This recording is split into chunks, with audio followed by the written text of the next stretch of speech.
מאיר, אני רוצה לדעת, התקופה הרוסית, אתה בבית, התקופה שהרוסים שלטו באזור, אתה חשת איזשהו שינוי בחיים?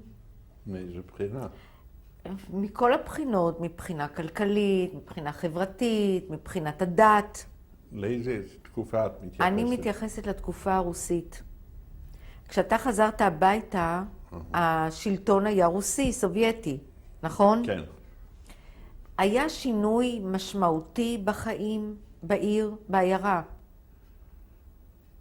כשהתעוררתי בבוקר, כפי שסיפרתי לפני כן, להתלבש, להתגלח, כן, אמרת לי שלא. ואני יצאתי לחלק הקדמי של הבית, הסתכלתי מבעד לחלון, וראיתי את השער, שער לבואם של הסובייטים שהכינו אנשי הקומוניסטים שהיו בעיירה לפני כן, ועליה היה כתוב, soll leben die Freundschaft vom Völker. תחיה הידידות, הרעות של העמים. והיה כאילו הענן כבד כוסה על פני העיירה, ואכן הענן הכבד הזה היה במשך כל הזמן. כי המעבר בין שלטון שהיה לפני כן ועד פתאום לשלטון הסובייטי, זאת הייתה מהפכה ממש, מבחינת הדת ומבחינת עצם מהלך החיים. מה זאת אומרת מבחינת הדת? מבחינת הדת, מכיוון שפחדו ממש ללכת לנהל את הנוסח של שמירת הדת, כי חששו. היה איסור? אינני יודע אם היה איסור, כן. אבל חששו שמא תתחיל רדיפה אחרי אלה שהם ממשיכים במסורת היהודית. הבית שלך היה דתי? הבית שלנו היה דתי. אבא היה הולך... האח המבוגר, אבא היה שומר מסורת, והאח שלי, יחזקאל, היה תלמיד הישיבה ברדן, שהיטיב לשמור עליה. הייתה מנה שמירה, תוך שמירה קפדנית על כשרות. ומבחינה כלכלית? מבחינה כלכלית עוד היה לנו השומן שנצבר מימי הפולנים. עדיין נשארה מתפרה? לא הייתה כבר מתפרה, לא היו עובדים, זהו זה. אבל קשה לי לדבר הרבה על תקופה זו, מכיוון כשאני הגעתי ונקראתי מיד לעין כבדה, אני נשארתי בבית כ10 ימים, כי מיד נפלה ההחלטה. הגבול לליטא העצמאית היה מרחק של 18 קילומטר, והוחלט שאני בורח לליטא. לליטא? לליטא, כן. לא ליטא. לליטא. ואכן כך עשיתי. אני רק דיברתי עם החברה שלי על ליבה שהיא תצטרף אליי, והיא לא עשתה זאת. היא במקום זה נקמה את נקמת הרדיפה שהיה מצד המשפחה שלי, היא הייתה יתומה. יתומה במושגים של פעם זה כבר היה כאין דרגה נמוכה. ובפרט במיוחד שאבא היה עבר שלו, יהודי מפולניה, שהיחס של הליטווקים לפולנים היה מאוד לא סימפטי. ואני ידעתי, היו לי קושרים בבית, שלא נאה היה להם הכבוד שנפגע כביכול. ואני ידעתי שזה לא ילך, אני התחלתי לחפש ומצאתי דוד שלה בארצות הברית, חשוך ילדים, והתחלתי איתו להתכתב עד שהבאתי אותו לידי כך שהוא שלח אפי דיוויד להביא אותה לאמריקה. ואכן האפי דיוויד הזה נתקבל אצל השגריר של ארצות הברית בוורשה. אבל בינתיים פרצה המלחמה. אבל מוורשה, כל המסמכים הועברו לקובנה, לליטא עצמאית. ורציתי שהיא תבוא לליטא כדי שתוכל להמשיך. אבל היא אז, אם כי בהיותה בביתר, מיד הפכה לקומסומולית, וכפי שסופר לי, הייתה מתהלכת עם הקונסטיטוציה של סטלין. הייתה מטיילת ועוברת ליד הבית שלנו ולהראות, הנה, כעת אני על. זהו. אז ככה שאני יצאתי לבד. ולאן הגעת?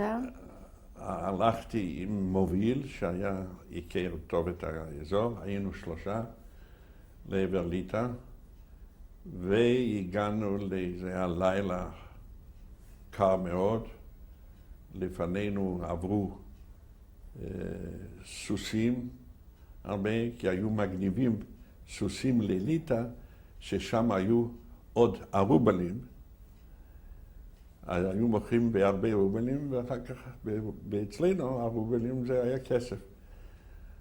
אז המוביל אמר שיעברו הסוסים, אולי אם יעברו הסוסים, ודאי השמירה תתפוס אותם, אז יהיה המעבר חופשי. ובסופו של דבר הסוסים עברו ללא פגע, וכשאנחנו התחלנו להתקרב לגבול, פתאום סטוי, עמוד, הבחינו בנו משמר הגבול, ואני עד היום לא יודע איך להסביר. אני בלכתי ישר הסתובבתי אחורנית ונפלתי בכיוון הפוך.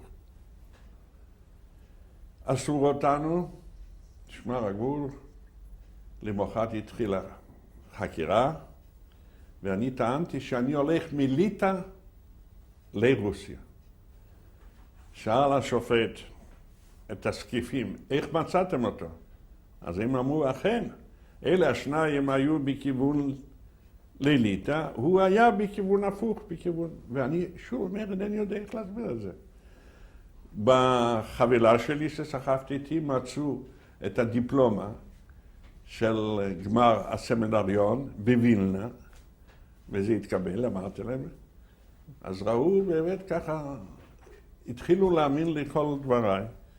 היה משפט, ולפי המשפט הם קבעו, מאחר ואני פגעתי בגבול הסובייטי, באופן לא לגלי, ומאחר ובווילנה קיימת ועדה לרפטריאציה של האזרחים, הם נאלצים להחזיר אותי לליטא, ושם אני אפנה לוועדה שתוכל. ושני סקיפים הובילו אותי ביום בהיר אחד לעבר הגבול. אני עוד ביקשתי, אם היו יוצאי אסיה, באלכסון העיניים, ביקשתי מהם סיגריה, ואני הגעתי, ואחר כך נתנו לי, הביאו, הנה, לך. איך לאן?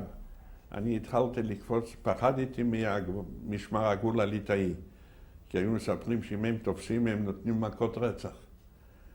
ואני ניגשתי ליד שיח, ושמעתי פתאום רעש, מהומה, אולי כנראה מתוך פחד, אין לי איך להסביר את זה. והתחלתי לקפוץ משיח לשיח, עד שהגעתי פתאום וראיתי את עקבות הסוסים. עכשיו, אז אני הלכתי בעקבות הסוסים האלה, ראיתי מרחוק שייץ אחד, ידעתי ששם כפר פולני, והייתה שנאה מצד הפולנים לליטאים, ואני התחלתי הוא אמר לי, מי אתה? אז אמרתי, אני קצין פולני, ואני רץ מהסובייטים בורח לעבר ליטא. אז הוא לקח אותי ואומר, בוא תעלה אלינו הביתה, זה הייתה בית בודד על גבעה. נכנסתי לשם, עוד ישבה זקנה אחת, ועל העגלה עשתה חוטי מצמר. הכינו לי חביתה עם חזיר וזה, וישבתי ליד החלון, ופתאום נכנס שייץ ואומר, ליטאים, המשמר הגבול הליטאי היה הולך, ואני רוצה להסתתר, ואין איפה, זה בית חדר אחד. חשבתי, עברתי כבר את הכל בשלום, מה יהיה אם הם יתפסו אותי? ואני ישבתי על כך, והם התקרבו, ועברו ליד החלון, והמשיכו הלאה. משם אני בעגלה הגעתי לעיירה קטנה, טוטורגל. האח שלי נתן לי שם למי לפנות ליהודי שם. היהודי הזה תקף העביר אותי לעגלה נוספת, ובאתי, היו שתי משפחות יישובניקים בכפר, ושם הכינו לי תה עם סוכר, הביאו סוכר מלא, לבני שקוסט כבר לא היה סוכר עליו.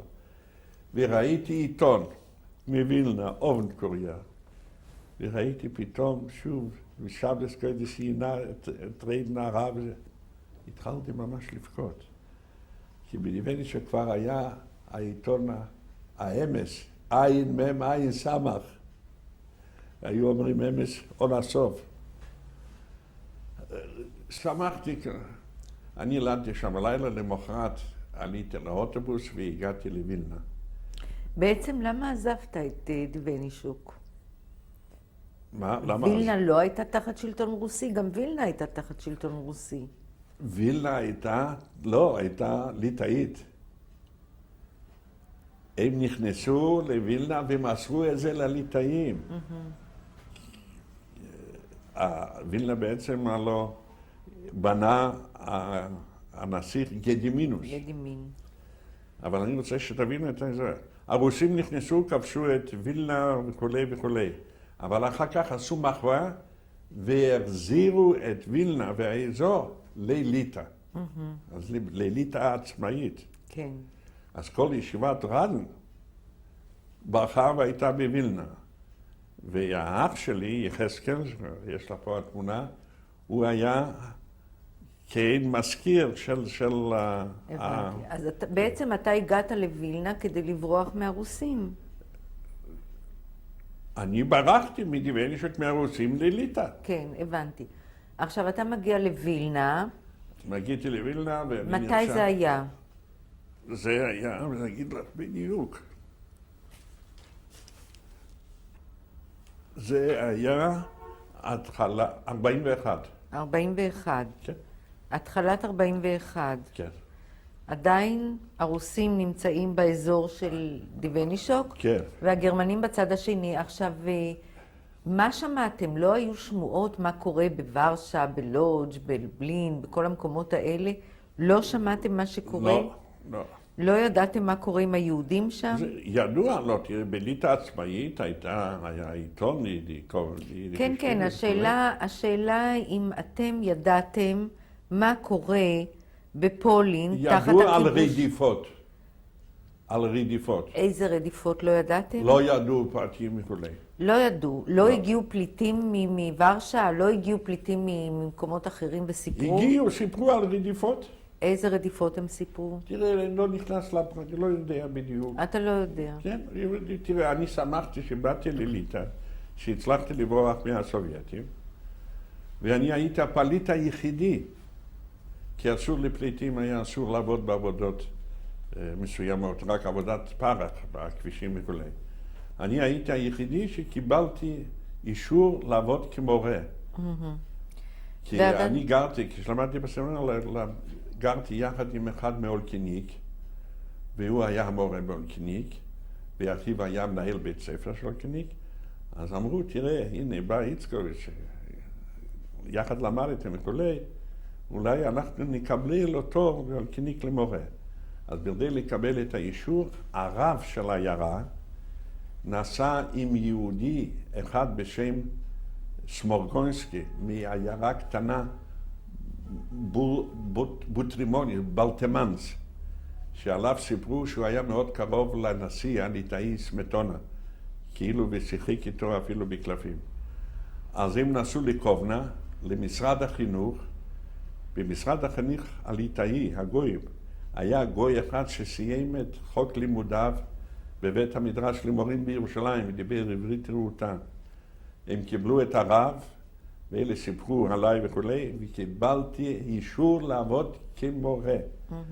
הפליט היחידי שקיבל לוידימאס, ועבדתי כמו קיטויאס, מורה בפרג'וס מוקיקלוס נומרוס אנטרוס, בית ספר ראשון, ולקינים קיימיסטיאלה, טרקאי אבסקטס, העיר אלקיניק, מחוז טוק. עכשיו, אתה יושב שם עד שהגרמנים נכנסים. אני עבדתי שם כל הזמן, הייתי עוד, בנוסף למשכורת, שהיו בתי ספר עבריים בליטא היו מוכרים כממשלתיים. את המשכורת היינו מקבלים מהדואר, בניגוד לזה שהיה בפולין. והייתי שם עד שפתאום הסובייטים שוב השתלטו על האזור. השתלטו על האזור, לא השתלטו. כמה כאילו מבפנים הדרישה של המפלגה הקומוניסטית הליטאית שרוצים להיספח למשפחת הרפובליקות הסובייטיות. והם נענו לבקשתם, והכל הפך לסובייטי, והבית ספר העברי הפך לבית ספר יידיש. ועל זה אני לא הייתי יכול להסכים, והפסקתי לעבוד. אז חייתי תקופה מזה שעוד היה לי, ועד שעזל לי הכסף, ואני הייתי רעב ממש ללחם. אני זוכר כי היום הלכתי לטייל, ויהודי, יוסל דמרופש, שהכיר את אבא שלי, מפעם שהיו יוצאי העיירה ורנובה, יהודי זקן, חכם, ביקש ממני לשבת, והתחיל לדבר ואומר, אפשר דף טירן על בואה, לא רצה להציע כסף, אולי זה וזה.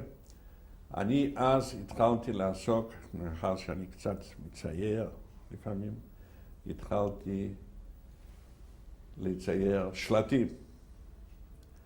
והזמין אותי הרוקח לעשות את השלט של בית המרקחת, שהיה אז אפטקה, לצייר את זה בליטאית וייסטינה.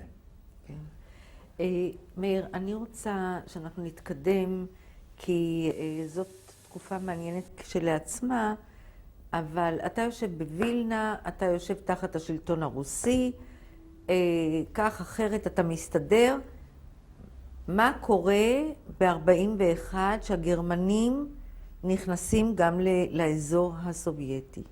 אתה זוכר את הרגע הזה שהגרמנים, או איך זה התחיל? אני חייב לקשר באיזושהי צורה. אני הפסקתי לעבוד כמורה, כפי שאמרתי. כן, זה אמרנו. אני רוצה להתקדם. אז עברתי לטרוק, לעיר המחוז. פרצה המלחמה. הגרמנים תוקפים את הסובייטים. בדיוק. אז אני מתחיל לרוץ הביתה. חוזר הביתה. לחזור הביתה. אני ועוד קבוצה שלמה. ורצנו, והחזית, אנחנו השתלבנו, כשרצנו כבר שמענו את היריות של הצבא. הגענו בלילה, יצאנו בבוקר השכם, בלילה הגענו ליד העיירה קולדישוק, והיינו עייפים, אז שכבנו לישון בבית הקברות. התעוררנו בבוקר, ואנחנו רואים מסביבנו כפריים, מלא. מתנפלים עלינו, לוקחים הכל מאיתנו, ומורידים אפילו את הבגדים. נשארתי ממ"ד בתחתונים. וכך נמלטתי והגעתי הביתה, איפה היתר אינני יודע לאן הם נמלטו. ובאתי הביתה בכוונה להמשיך לרוץ לעבר רוסיה. אבל אבא נעמד ואמר, מנקינד, תודה לאלוהים שאנחנו התפטרנו מהבולשביקים. ואני אמרתי, אבא, אתה לא יודע מה מחכה לנו, מספר לנו פה. אז אבא אמר, סידור הגות, סידור המנשת, סידור הוולט. ואני נשארתי. אני נשארתי בבית, ואני זוכר את היום בו נכנסו הטנק הראשון. קודם כל נכנס הרוכב אופנוע, עבר את השוק ועלה והתיישב עם מכונת ירייה על הגדר של הכנסייה הנוצרית. לאחר התחיל להגיע טנקים. הגיע הטנק הראשון, נכנס דרך רחוב וילנה, נכנס לשולף, לחצר של בתי הכנסת, ואז התפללו יהודים שם מנחה, הוציאו את היהודים לכיכר, הוציאו ספרי תורה, זרקו אותם על האדמה, והטנק עבר מעל ספר התורה והמשיכו הלאה. כעבור ביום-יומיים הגיעו מיושנה, הגיעו אלה שהיו פעם הפקידים של המועצה המקומית להתחיל בניהול האדמיניסטרציה. קראו לנכבדי העיירה ושמו עליהם את התפקיד להיות אחרים ליהודים לציית, וביום בהיר ביקשו צעירים לעבודה. לא, טרם, התחילו, היה אצלנו פליט מעיירה סמוכה, שהוא היה צבאי בחסד עליון, גמר בית ספר, להזמין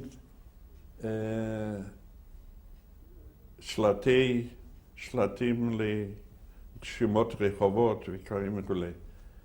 והוא לקח אותי כעוזר. ואני קפצתי על השמחה הזאת, מכיוון שאנחנו הודות לזה, אנחנו היינו הולכים גם לתלות את זה. אז היינו יוצאים מהעיירה, לא היינו בעיירה. והיינו נכנסים לכפרים, אז יכולנו לאסוף ביצים, חמה וכולי דברי אוכל, להביא הביתה. תכף ומיד חשתם בעניין של חסר מזון? כן, בטח. איך שנכנסו הגרמנים? כן. בתקופה הרוסית לא היה חסר אוכל? בתקופה הרוסית אמרתי לך, הייתי תקופה קצרה מאוד. כן, כן. הייתה לנו עוד הפרה שלנו. אוקיי. כן, הכל נשאר במקומו. אז אני עבדתי בשלטי הכיוונים, ולאחר מכן אנחנו קבוצה שלמה עבדנו במנסרה, מרחק של 5 קילומטר מהעיירה, והיינו שם רק בשבת היינו חוזרים. ושם היינו מקבלים אוכל וכולי. זה שהיה אחראי על המכונה, שיכור ממש, אבל גוי טוב שהיה מביא לנו אוכל וכולי. ומתי... עד שביום בהיר אחד פנה גוי אחד. אצלנו היו, אמרתי, מתי גויים, אבל היו ביניהם פולנים והיו ליטאים. היה ליטאי אחד שהוא היה ידיד מהמשפחה שלנו, קקרקה, שאנחנו היינו מאחסנים אצלו כמחוץ לבית המלאכה וכולי, היה לנו גם שדות. היה לנו 2.5 סנטים, לא יודע לפי המידות פה. כשהיו קוצרים את התבואה, היה צריך לאחסן את זה בגורן, לנו לא היה גורן. אז היינו מאחסנים את זה אצלו. ביום בהיר אחד הוא בא, קקרק הזה, ודיבר עם אבא ואמר, הבן שלך יודע גרמנית, אנחנו רוצים לכתוב פטיציה, בקשה למושל הגרמני בווילנה, שיוריד את הפקידות הפולנית של פעם, ושאת האדמיניסטרציה יעבירו לרשות הליטאים. אבל כמובן הסכים, ואני, אם כי שלטתי בגרמנית ולא עד כך, אז עם אחד שכן שהוא היה מיוצאי לודז' שהתחתן עם בת עיירה שידעה היטב גרמנית, כתבו פטיציה, בקשה לספח את דיוונישוק לאזור אדמיניסטרטיבי של ליטא. ומאורר, הידוע לשמצה, הוא הסכים, וככה העיירה הזו שלנו עמדה לעבור לליטא. בינתיים הגיעו אלינו פליטים מאזורים מסוימים שהיו בשליטת ליטא, וסיפרו על זוועות שהליטאים יורים והורגים את היהודים בלי עזרת הגרמנים. אז קפצה אימה ומוות עלינו, אז התאספו נתקי סיצה ובחרו ביהודי אחד שהוא חי שנים רבות בגדנציק, ואספו כסף וזהב, והוא נסע ללידה, בלידה היה היושב ראש היודנראט, שהוא היה המקשר עם הגביצקומיסר, מכיוון שהם למדו יחד פעם בווינה בימי הנעורים, ודאי סופר לך, ליכטמאכר אני חושב, ובאו לגביצקומיסר וביקשו להעביר את יהודי העיירה לאזור שליטה ביילורוסיה. ואכן הוא הסכים, וישלח אפילו ז'נדרמריה לשמור על היהודים, כי באו מכל הכפרים שעמדנו לצאת, לגזול ולקחת. והוא עברנו לבורונובה. זה היה בחורף, בעגלות חורף. חורף 41. ב-41. כן, תעשה הפסקה, אני צריך ללכת. רגע.